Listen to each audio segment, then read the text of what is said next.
ఇది లొట్ట piece case. ఈయన ఒక లొట్ట పీస్ ముఖ్యమంత్రి.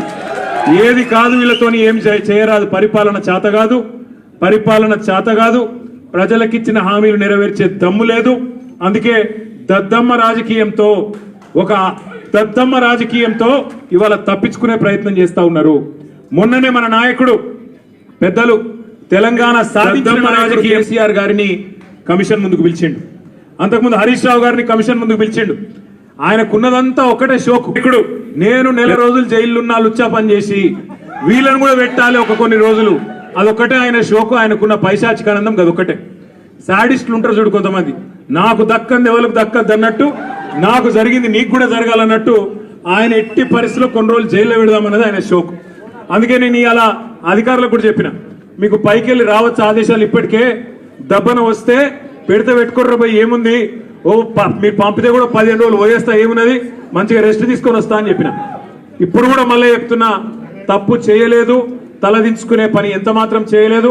తెలంగాణ ప్రతిష్టను పెంచే పని చేసినాం, తెలంగాణ ప్రతిష్టను ఆకాశం స్థాయికి తీసుకుపోయే పని చేసినాం తప్ప తప్పు చేయలేదు. అది కాళేశ్వరం ప్రాజెక్టు కావచ్చు, ఫార్ములా ఈ కావచ్చు, ప్రపంచంలోనే అతిపెద్ద లిఫ్ట్ ఇరిగేషన్ ప్రాజెక్టు కాళేశ్వరం. అందులో చేయని తప్పుకు ఇవాళ కేసీఆర్ గారిని హరీష్ రావు గారిని పిలిచి వాళ్ళని అక్కడ ఇబ్బంది పెట్టే ప్రయత్నం, మన నాయకులు కార్యకర్తల ఆత్మస్థైర్యం దెబ్బతీసే ప్రయత్నం అక్కడ కమిషన్ ముందు. ఇక్కడ ఏసీబీ అని పెట్టి మరి ఇక్కడేదో జరిగిపోయిందని చెప్పి ఏ కరప్షన్ జరగని ఒక కేసులో యాంటీ కరప్షన్ బ్యూరోని ఇన్వాల్వ్ చేసి మా ఆర్ఎస్ ప్రవీణ్ అని చెప్పిండు, నా చరిత్రలో ఇంతకంటే తుపేల్ కేసు నేను ఎప్పుడు చూడలే. 26 ఏళ్ళు ఐపీఎస్ అధికారిగా పనిచేసిన ఇంతకంటే తుపేల్ కేసు నా జీవితంలో చూడలేదని చెప్పి వారు కూడా చెప్పినారు.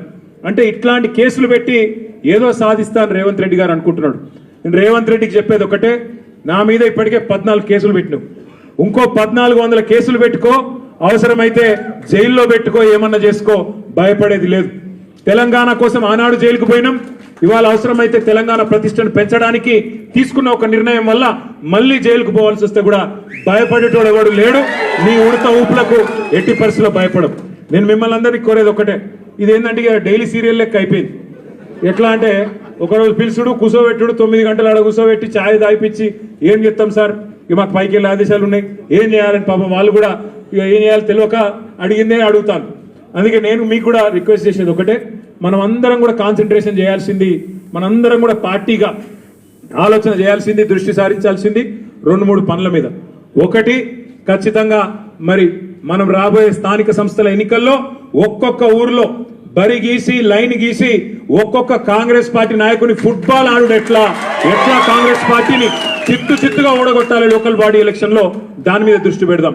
రెండవది, ఈ నెల 21వ తారీఖున కాళేశ్వరం ప్రాజెక్టు ప్రారంభించి సరిగ్గా 6 సంవత్సరాలు కాబోతా ఉన్నది. 2019 ఆనాడు జూన్ 21 నాడు మాన్యులు పెద్దలు మన తెలంగాణ తొలి ముఖ్యమంత్రి కేసీఆర్ గారు కాళేశ్వరం ప్రాజెక్టును జాతికి అంకితం చేసిన రోజు జూన్ 21.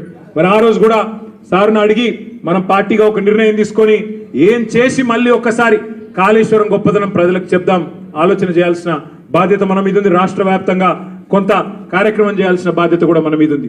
ఇక మనకు నోటీసులు వచ్చుడు, మనం పోవుడు, ఇవన్నీ కూడా రొటీనే, పాత చింతకాయ పచ్చడి. దీన్ని పట్టించుకోవాల్సిన అవసరం కానీ, దీని గురించి ఆందోళన పడాల్సిన అవసరం కానీ లేదు. పెడితే గిడితే 15 రోజులు జైల్లో పెడతాడు, పైశాచిక ఆనందం పొందుతాడు తప్ప వాడు పీకేది ఏమీ లేదు. లొట్టపీసు భయపడేటోడు ఎవడు లేడు. రేవంత్ రెడ్డి గుర్తుపెట్టుకో, నీలాగా లుచ్చా పనులు చేసి 50 లక్షల బ్యాగులతో దొరికిన దొంగలు ఎవరు మా పార్టీలో లేరు. నీలాగా లుచ్చా పనులు చేసి అడ్డదారిలో పదవులు కొనుక్కొని ముఖ్యమంత్రి అవుడు, పిసిసి ప్రెసిడెంట్ అయ్యే లుచ్చా పనులు చేసినోడు ఎవడు కూడా లేడు. మన బాగా బాధపడ్డాడట రేవంత్ రెడ్డి. నేను హౌలా అన్నా, బాధపడ్డాడట. నేను అడుగుతున్నా ఒక్కటి, తెలంగాణ ముఖ్యమంత్రి అయ్యుండి జై తెలంగాణ అనకపోతే నేనేమనాలి? మరి ఏం పేరుతో పిలవాలి?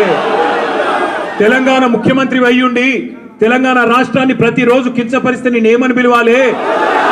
తెలంగాణ ముఖ్యమంత్రి అయ్యుండి తెలంగాణ రాష్ట్రాన్ని దివాలా తీసిన రాష్ట్రం అంటే ఏమనాలి? తెలంగాణ ముఖ్యమంత్రి అయ్యుండి ఢిల్లీకి పోతే నాకు అపాయింట్మెంట్ ఇస్తలేరు, దొంగను చూసినట్టు చూస్తున్నట్టు నేనేమనాలి? తెలంగాణ ముఖ్యమంత్రి అయ్యుండి చెప్పులు ఎత్తుకపోతాడేమో అని భయపడుతున్నారు అంటే ఏమనాలి నిన్ను? అందుకే ఇక నేను ఎక్కువ అనగాని మీరు అనగాడికి అన్నారు, కానీ అది కాదు, నాకు అర్థం కాదు. ఆడవాళ్ళు 9 గంటలు వాళ్ళు కూర్చోబెట్టి మర్యాదలు చేసి వాళ్ళు పంపిస్తే మీరు 9 నిమిషాలని నాకు రక్తం వచ్చినట్టు చేసి మొత్తం కడుపు ఇసుకెట్టి అక్కడ పిసుకుడు ఏమో కానీ ఇక్కడ పిసుకుడు ఎక్కువైపోయింది. కాబట్టి మీరు పొద్దున్న నుంచి చాలా ఓపికగా ఉన్నందుకు మీ అందరికీ గౌరవ ఎమ్మెల్యేలు, గౌరవ ఎమ్మెల్సీలు, గౌరవ ఎంపీలు అందరికీ హృదయపూర్వకంగా దండం. మీరు కూడా పేరు పేరున అందరికీ నమస్కారాలు.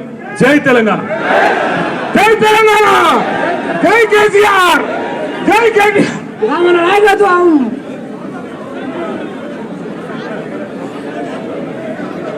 సమయం